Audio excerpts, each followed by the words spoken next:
song called Chunty. Hi, yes, the camera's up there. This looks a little different, a different angle.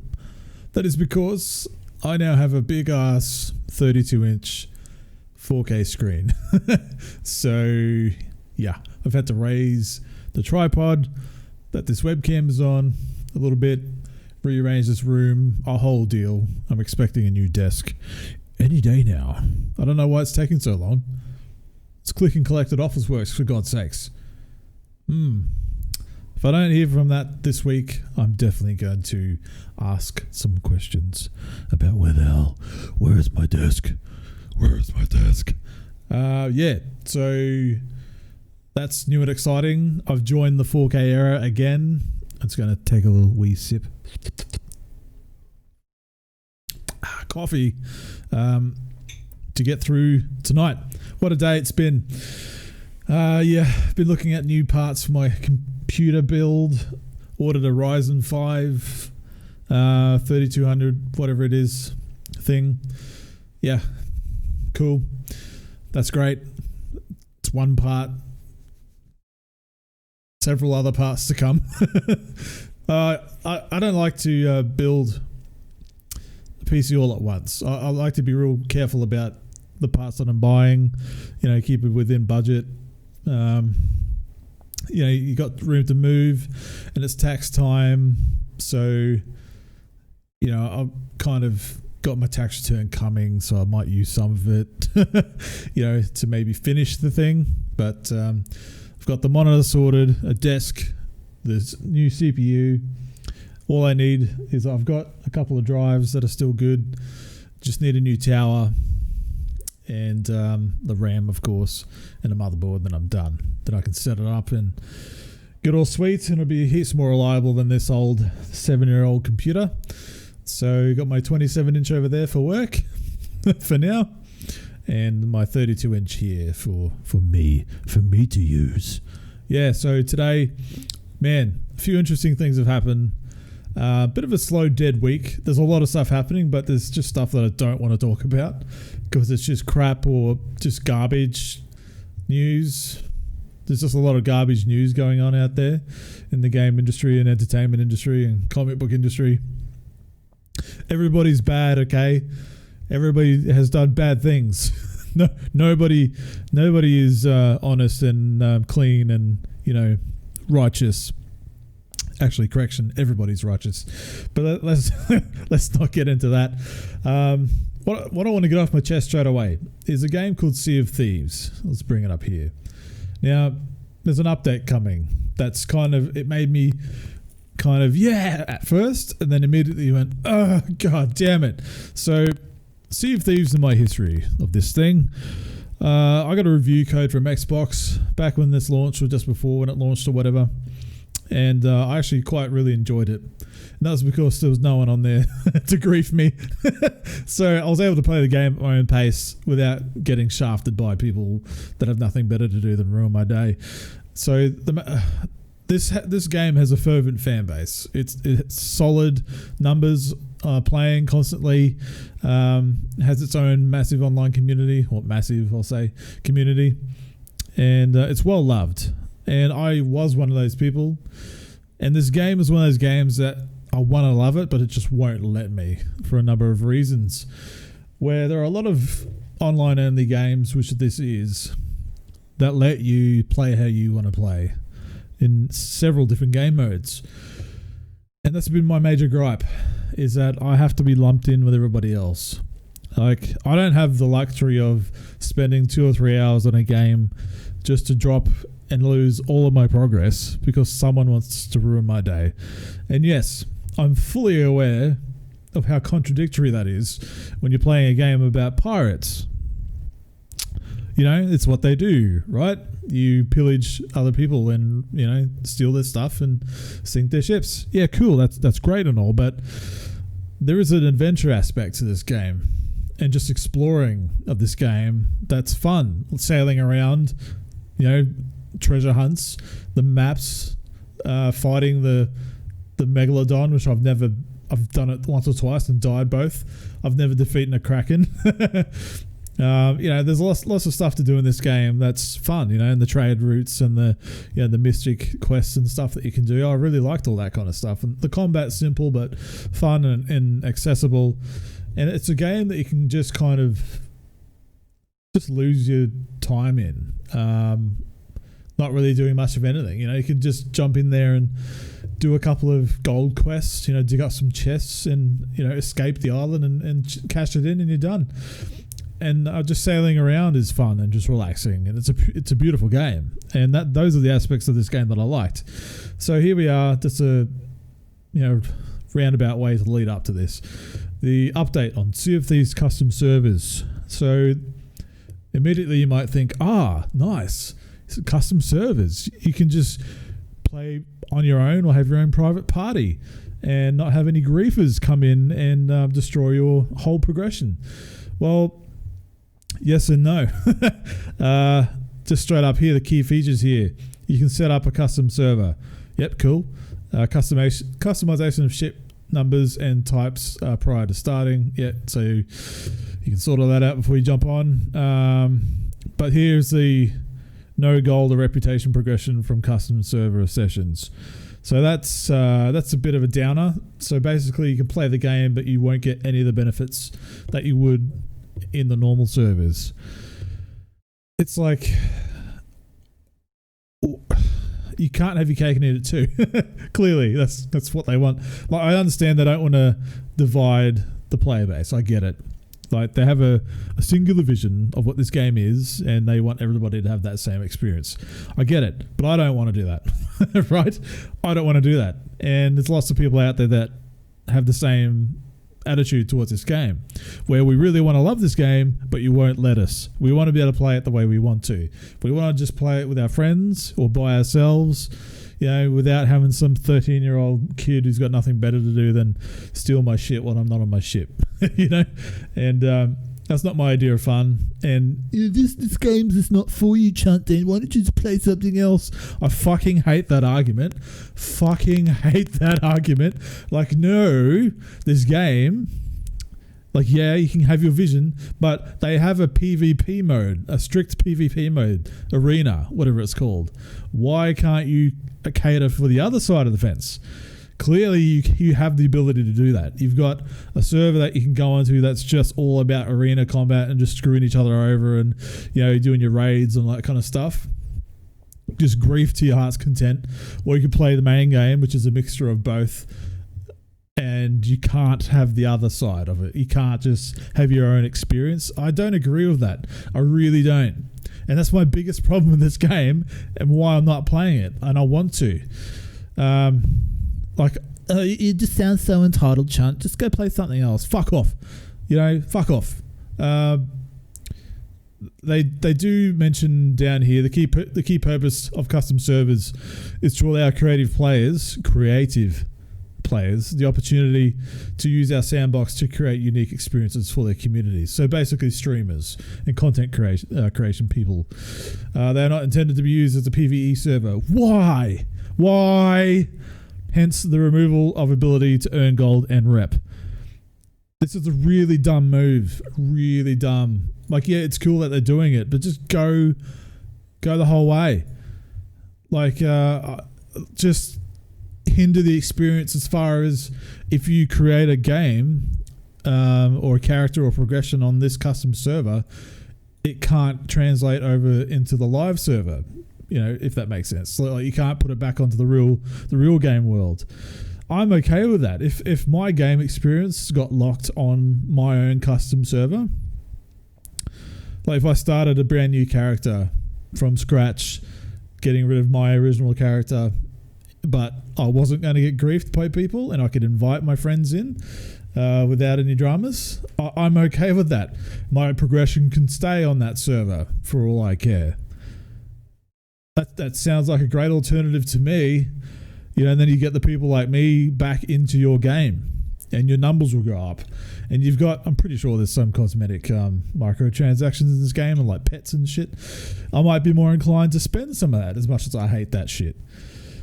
I don't know, that's just, I wanted this so bad and now I have it and it's not what I wanted. It's one of those circumstances. So dumb. There's a lot more reasons here. They're launching this has nothing to do with what I care about. Anyway, it goes into detail about what they're doing, what they're planning for, why this is, blah blah blah. But yeah, I don't know if anyone out there is watching this that actually plays Sea of Thieves. Tell me in the comment section below your experience. Do you have the same wants that I do and that others do? I looked at the replies on this announcement, and there were people with my same point of view going, why can't you give us a PvE option? Why can't you just, just lock us on another part of the game? That there are people out there like me, and you keep getting the same people saying the same shit, like, this isn't the game for you, or it's a game about pirates, it shouldn't, it should be that way, all that shit. Fuck off, cunt. Like, I just don't give a shit. And pardon my language, but I don't really care. I'm not excusing myself any further. So yeah, I will apologise to the 6-year-olds that might be watching this though, because according to some of my analytics, there are some young fans on here that are 13 years old or less. So I don't know why you're watching my channel. Me, a hairy 34-year-old man, talking about the fact that I can't play a pirate game on my own while he's sipping a coffee out of a Superman mug. Yeah, this is my life. Yep. So, yeah, anyway, like I said, have you played that game? Are you even still playing it? Do you have any wants or thought of going back to the game at all? There's a lot to do with that game. I want it to succeed, and it seems like it is succeeding, but it could be so much bigger than it is if they just let more people in. It's money on the table, man. Money on the table. Speaking about money on the table, my God, I don't know who took the money off or who's giving it, but some comic book news, movie news. Ray Fisher, the man himself, we'll go back to this view on Twitter. Ray Fisher, he's wanting to retract his statement that he made on stage at Comic-Con before Justice League came out. I mean, just on this shot, you can tell he's not really comfortable, and he's just got a poker face happening. Jason Momoa here. So this setup here is someone asked, I'll play the video in a moment, but someone in the crowd asked a question about the reshoots and what they were like. Those that have been following this whole release of Snyder Cut thing are aware of the story, but a severely abridged version is Zack Snyder left due to a family tragedy, and Joss Whedon came on and basically butchered the movie and did a whole bunch of reshoots. And these guys are now trying to promote a movie that they didn't sign on for. So let's watch this. I hope this comes up on the audio. Joss is a great guy, and Zach picked a good person to come in and clean up and finish up for him. So you can see he's looking around for validation, and Momoa's just like, nah, not having it. Just don't give anything away. There's other clips of that's longer, but that's just the one there that Ray Fisher himself put out. Just checking it. I haven't checked this in a couple of days. Just seeing if anyone else has posted the whole damn thing. Nah, we'll be here a while scrolling for it.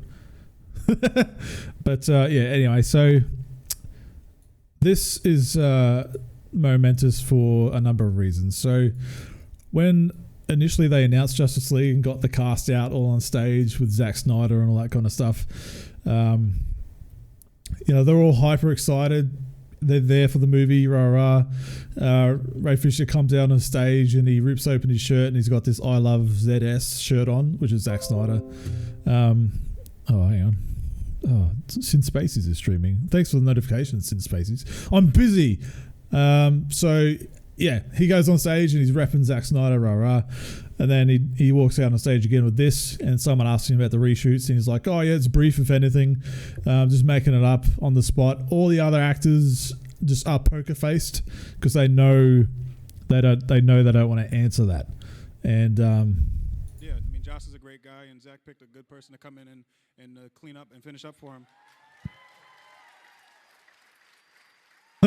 Like you just know that he wasn't comfortable with that.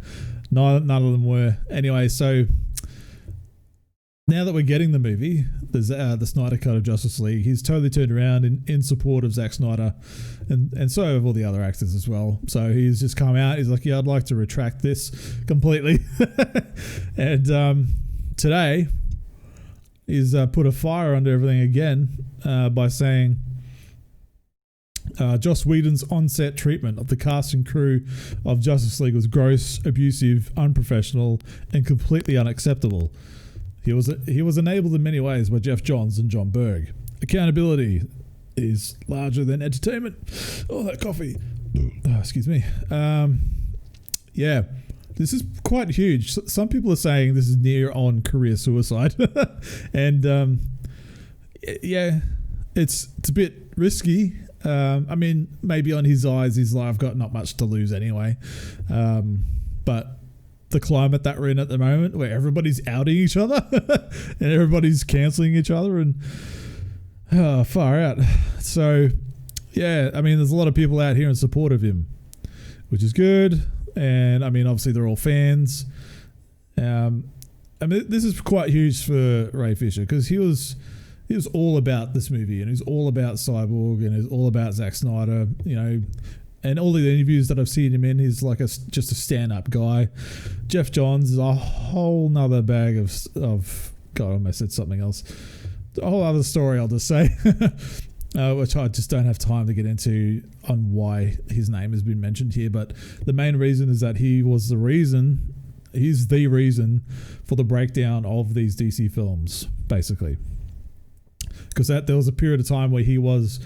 where Jeff Johns was the creative, COO or CEO or some shit, creative officer or whatever over at DC, who was heading all the DC films. Like if you think of like Kevin Feige role for Marvel, that was basically what he was appointed to do.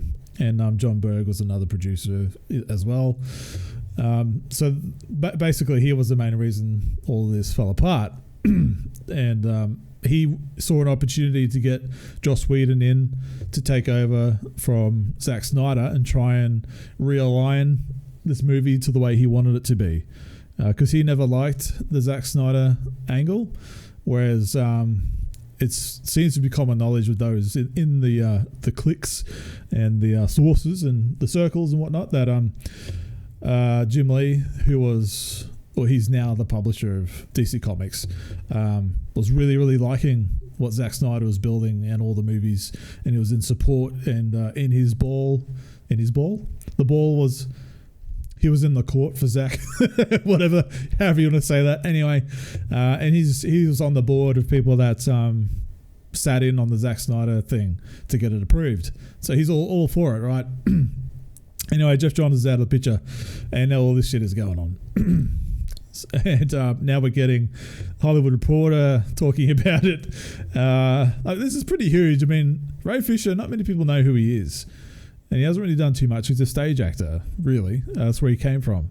And Justice League was his main big gig, his first big thing. And he's done True Detective as well and a couple other bits. But yeah, so Joss Whedon there.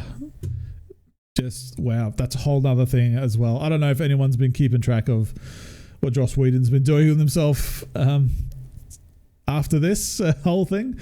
I think he got his money and disappeared in the hole for a bit.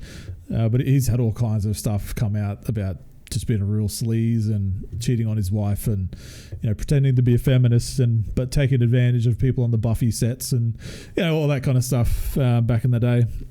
So that's what I'm talking about. Everybody's outing each other at the moment. I've got the contrast saturation like blown out real good on the camera. I look like him. I look red-faced like him. Anyway, so yeah, these guys are going on about it.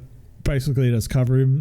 Justice League actor Ray Fisher is speaking out about his time working with Joss Whedon on 2017's Justice League.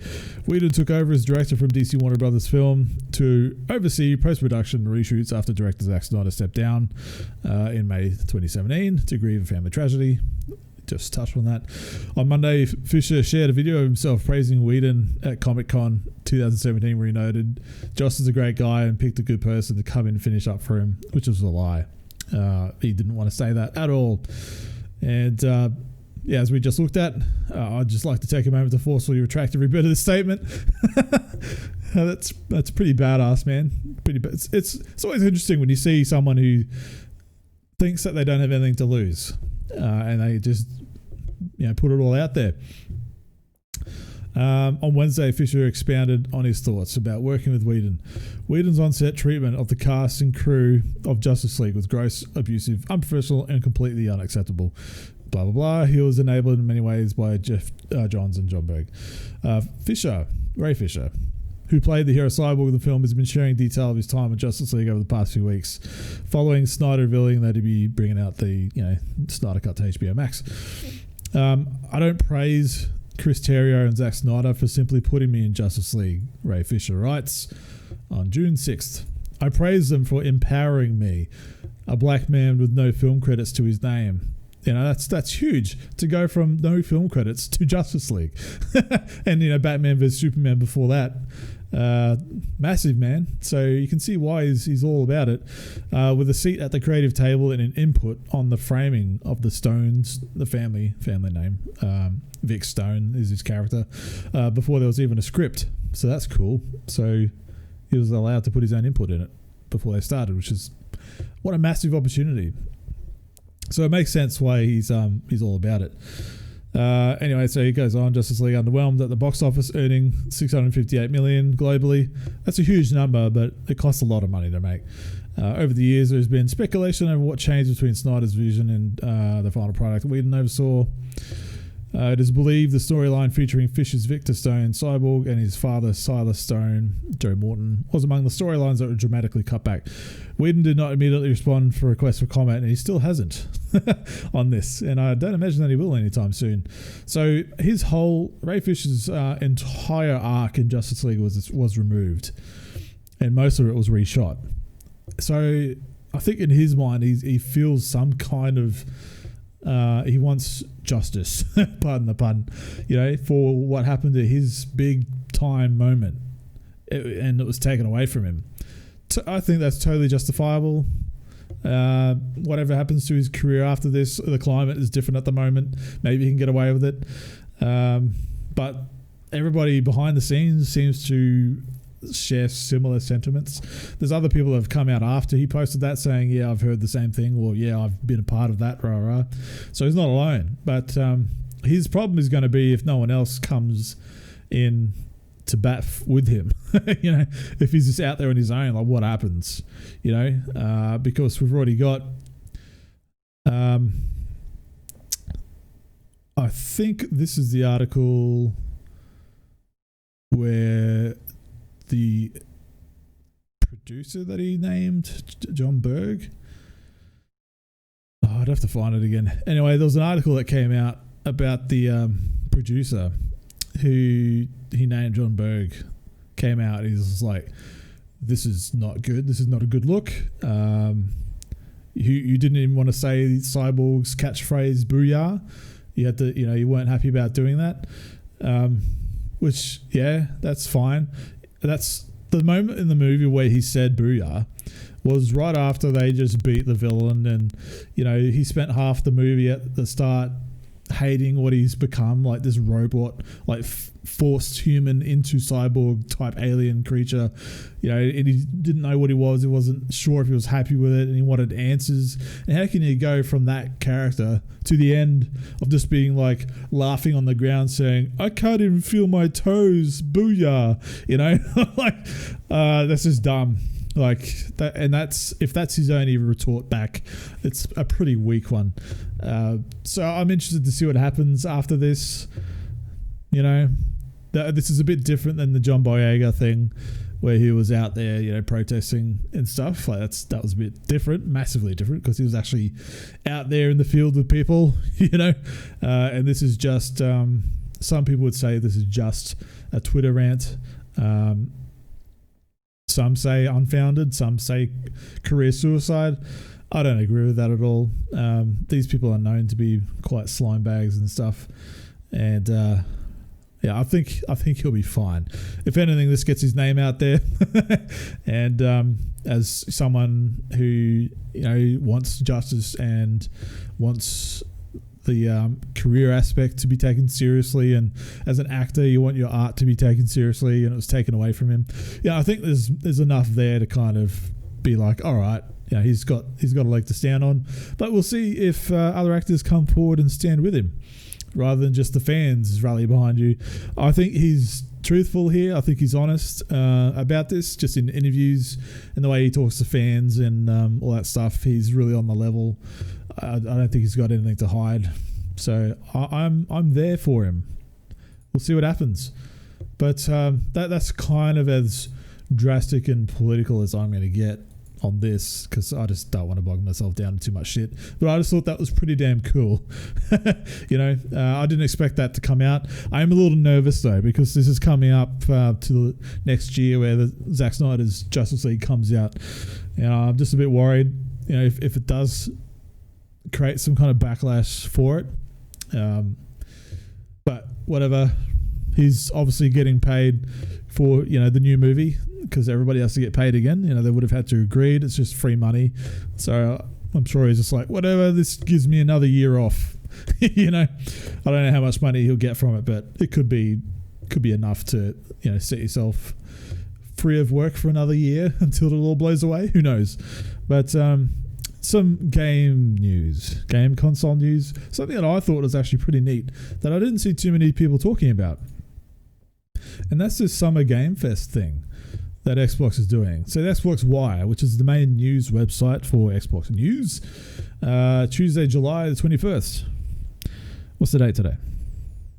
I can't remember. 2nd? Yes, the 2nd. So a bit a while away.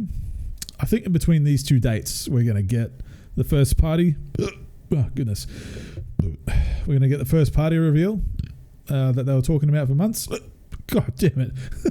Oh, shit. I'm going to take another sip. Got a coffee bubble. Oh, man. This is a fresh coffee and it's almost cold. Jesus. Funny that. It's cold and you leave a hot coffee on its own in a cold room for about 10 minutes and it too goes cold. Go figure. Anyway, Summer Game Fest demo event coming. What is this, do you say? Well, let's discover this together. Not going to read all of this. Basically, we say this event that replaces these other events. There, I just summarized that entire top section. We'll have more than 60 brand new game demos for upcoming unreleased Xbox games. That's pretty damn sick, man. You know how long it's been since you've had a proper demo? They're not very common these days. And they're free. Look for the special Game Fest demo tile on the Xbox One dashboard that week to find the collection of available demos. Awesome. Does it say what demos they are, or are they all surprises? These are not normal game demos. Typically, the demos you see in our demo channel are created after the game is completed or nearly completed and represent the final version. Many of these demos are early, and some are for games that won't be out for quite some time. Oh, okay, so like early access, I guess. We've never done this before. Yeah, I thought this sounded really new. What it means is that you'll get to experience these games early, some way early, which is awesome. But you should also note that these games will continue to evolve and be polished as any release. Yeah, I think that's pretty important to keep note here. If they're that early, expectations need to be tempered. In other words, think of these as akin to show floor demos. Oh, sweet. Okay, so yeah. All right. That makes sense. So the people that actually go to E3 and events like that, they'll play these demos behind closed doors. And like I've done that before at the EB Expo. I've been taken behind closed doors and played some games that haven't come out yet, or even just like alpha or beta, modes, which is pretty cool. Dying Light 2 was actually one of them, which hasn't come out yet. Still, and that was like 5 years ago or something, and not necessarily indicative of the final product. And speaking as someone who has worked in the industry for a while, that's not a bad thing. In fact, being able to check out games early and then see how they evolve is freaking awesome. Yeah, it kind of is. These demos will only be up on the dashboard for a week. Wow. All right. Some might be republished to the demo channel later. There's a demo channel? I didn't know that. Oh wait, yes I did. But many will simply evaporate at the end of the week, so make sure to check them out where you can. All right. The developers love to hear what you think. Hit them up. All right. So good strategy to use this time everybody's at home to release some vertical slices, early slices of their games to get some feedback for free. Pretty good. You know, it saves the resources on game testers and stuff. Cool. I guess everybody's happy. As I mentioned, we'll have lots of games somewhere between 75 and 100 when the dust settles. Wow. We'll announce the full list closer to July 21st, but here are some highlights. Sweet. All right, so Chris Tales. Interesting art style. A gorgeous indie love letter to classic JRPGs with a new perspective. Peer into the past, act in the present, and watch as your choices dynamically change the future. All on one screen as you play. Fantastic. Destroy All Humans. Okay, so it's just the HD re-release or remaster or remake. Not interested. Haven. Oh wow, that looks pretty damn good. Interesting. Flying around. Haven. Share the journey of two lovers escaped to a lost planet in a desperate attempt to stay together. Okay. All right. You play as U and K. All right. Gliding over the grasslands of a shattered planet. The demo will give you a glimpse of the beginning of the adventure. All right. I mean, interest is peaked. All right. Could do with a love story, I guess. Could do with some love at all. Hellpoint. Is this... Okay, it's not the same one as that Gore game. Can't remember what it's called. Hell thing. An intense action RPG taking place on Irid Novo. Someone just mashed their keyboard to make that up. A derelict space station soaked in an intoxicating dark sci-fi atmosphere. Dead Space. Fight dreadful creatures, face the cosmic gods. Dead Space, and unraveled with their twisted story. Should the challenge be too great, play with a friend in local co-op. Okay, well, that's pretty neat. Wow, that's an interesting looking character. Skatebird. Oh my god, what is this? And Animals That Skate games in 2020. We've got what's it? Gory the what's the name? Gory. It's that game I put on CHUNTCAST a couple weeks ago about this cat that has a hoverboard and it's flinging around and shit. And now we've got a skating bird thing. All right. Grind on bendy straws, kickflip over staplers, and carve killer lines through cardboard and sticky tape parks. Above all else, skatebirds try their best. Well, it's either this or Tony Hawk's. Take your pick. The Veil, Shadow of the Crown. All right. An audio-based action-adventure game. What? That unlocks the full potential of 3D spatial sound. Oh, The Veil sets out to breathe new life into the medieval combat and provide a truly novel experience for visually impaired and sighted gamers alike. Oh, it's actually pretty cool. Good. I don't know who has the setup for a 3D spatial sound, but cool. I don't understand how all that works. Raji, an ancient epic. An action-adventure game set in ancient India. A young girl named Raji, I think that's how you say that, has been chosen by the gods to stand against the demonic invasion of the human realm. Her destiny? To rescue her younger brother and face the demon lord. Holy shit. Mahabalasura. Yeah, I did it. Cool. With a side of rice, please. Welcome to Elk. Pink hair. Buzz cut. All right. Don't hate. I'm not hating. I'm not. Oh, I just don't really like that art style. I'm just not going to lie. A biographical adventure set on an island like no other, where every character you encounter has a story to tell. From the weird and wonderful to the dark and desperate, all the tales on Elk are based on true stories of life and the road less traveled. Yeah, pass. If this is going to be another fucking Volcano High, like I'm not interested. No, as if you end on that, and that's just a small taste. So many great games to discover and enjoy.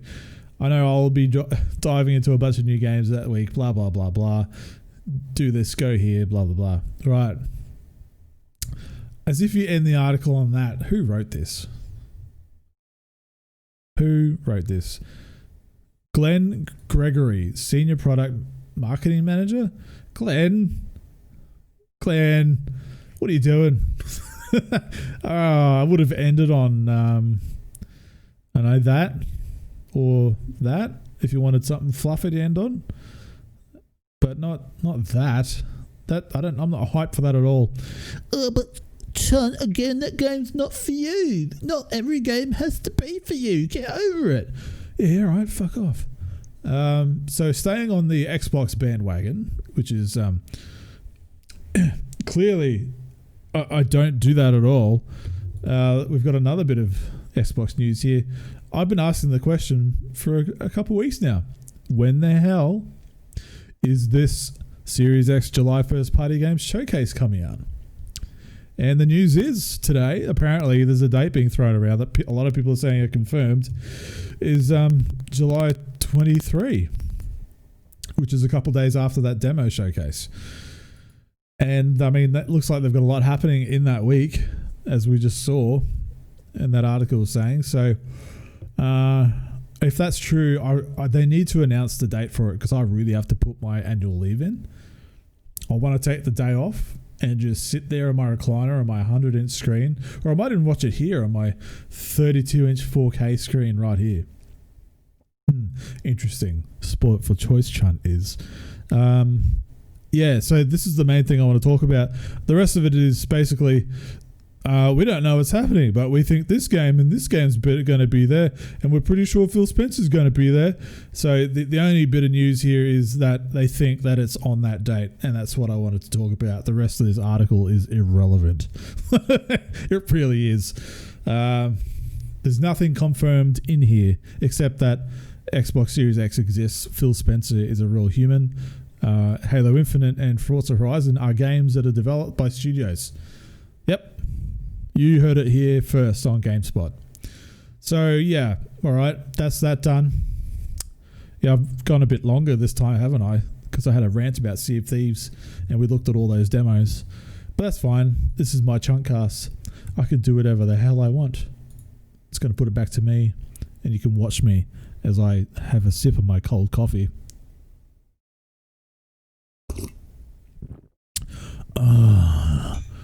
That sensitive microphone. Anyway, now that everybody has unsubscribed, that's all I want to talk about.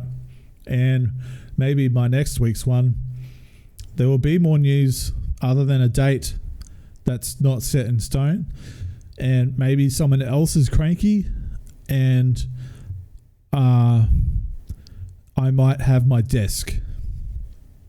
This is Uncle Chunt, and go to unclechunt.com and like and follow me on all those bits, and that mixer icon down there is going to disappear, and I don't know what's going to go there.